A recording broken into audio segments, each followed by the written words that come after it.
Sur Internet, on peut acheter des photographies en quelques clics sur des sites qui proposent des images en tout genre, à tout petit prix. Magazines, publicités ou encore catalogues, tout le monde s'arrache ses photos. Un des leaders mondiaux dans ce domaine, c'est la société Fotolia. Sur le site, près de 2 500 000 photographies. C'est à Paris que nous avons rencontré le créateur de cette banque d'images. En 3 ans, Thibaut Elzière est parvenu à dégager 5 millions de dollars de chiffre d'affaires. Une très belle réussite pour une PME de 3 salariés.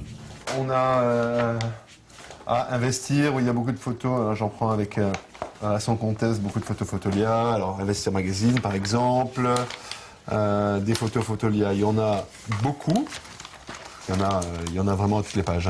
C'est intéressant quand on feuillette un magazine de regarder un petit peu d'où viennent les photos. Et on verra en fait qu'il y a beaucoup de photos qui viennent des banques d'images, donc de Fotolia ou d'autres. Voilà, Fotolia, Fotolia. Agence de publicité, ministère public ou encore multinationale, la société compte plus de 350 000 clients dans le monde. Fotolia est le site internet qui dispose du plus grand nombre de photos en ligne. On vend entre 10 000 et 20 000 images par jour. Donc en sachant qu'une image, le prix moyen d'une image est entre 1 et 5 euros. Un prix défiant toute concurrence. 1 euro pour un petit format, 2 euros pour un format moyen et 3 euros pour le grand. Sur le marché de la photographie, ces clichés coûteraient au moins 50 fois plus. Et alors, il est écrit sur votre site que vous êtes la banque d'images au meilleur prix. Comment vous faites ? Les photographes viennent sur notre site, tout se fait en ligne, donc on a une réduction du coût de main-d'œuvre, etc. Et surtout, les photographes jouent sur le volume, c'est-à-dire qu'ils ne vont plus vendre une photo par mois qui va leur apporter 500 euros, ils vont vendre 1000 photos par mois, d'accord à 2 euros, mais qui vont leur apporter plus d'argent. Quand Fotolia vend une photo 2 euros, ce n'est qu'1 euro dans la poche du photographe. Pour réussir à avoir des prix aussi bas, la société a un secret. Grâce à Internet, Fotolia est une agence sans frontières. Ils sont 80 000 photographes à envoyer leurs clichés sur la banque d'images, parmi lesquels des Serbes.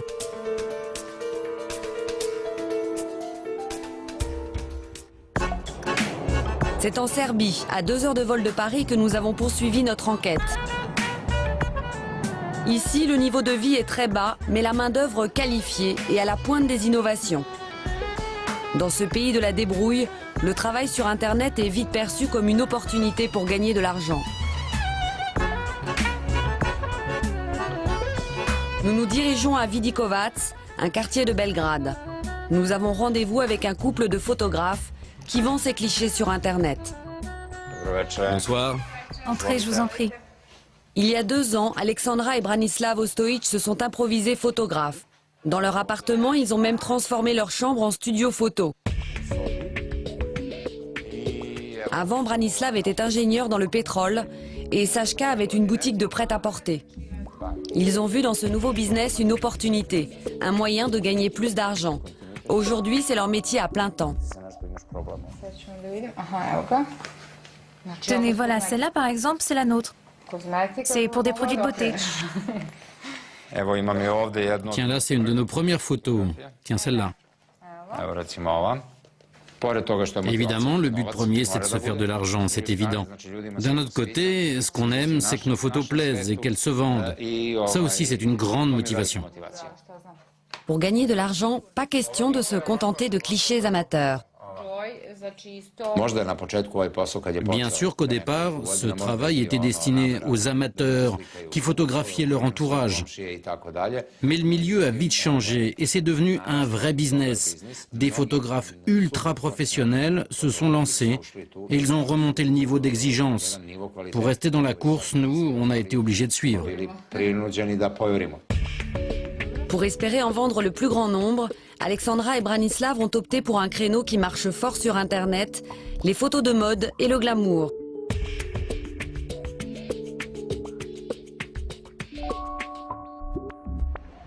Chaque semaine, ils réalisent des séances photos. Ce soir, nous les accompagnons. C'est à quelques mètres de chez eux que se déroule la séance. Ici, pour pallier le manque de moyens, c'est le système D. Le studio prêté par un ami. Les vêtements des modèles sortis de l'armoire de la photographe et les mannequins professionnels payés au rabais.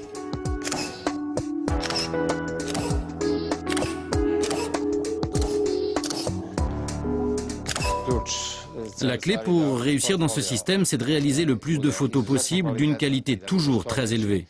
Quand les acheteurs vont sur le site, il faut qu'ils choisissent les vôtres. Plus vous en avez, plus vous multipliez vos chances de les vendre. Leur problème principal, c'est l'absence de contrat avec les banques d'images. Ici, ils ne sont pas perçus comme des travailleurs. Je n'ai aucun statut ici. Je ne suis pas considéré comme quelqu'un qui travaille, ni comme un chômeur. Je n'ai le droit à rien. Il faut donc que je paye moi-même ma retraite et mon assurance maladie. Et vous le faites? Non, ça me coûterait jusqu'à 150 € par mois. Et pour moi, en ce moment, c'est beaucoup trop. Le couple de photographes travaille 7 jours sur 7, 10 heures par jour et ne s'accorde ni jour de repos ni vacances. Ce mois-ci, ils ont gagné 750 € chacun, mais ils n'ont aucune garantie de gagner de l'argent tous les mois.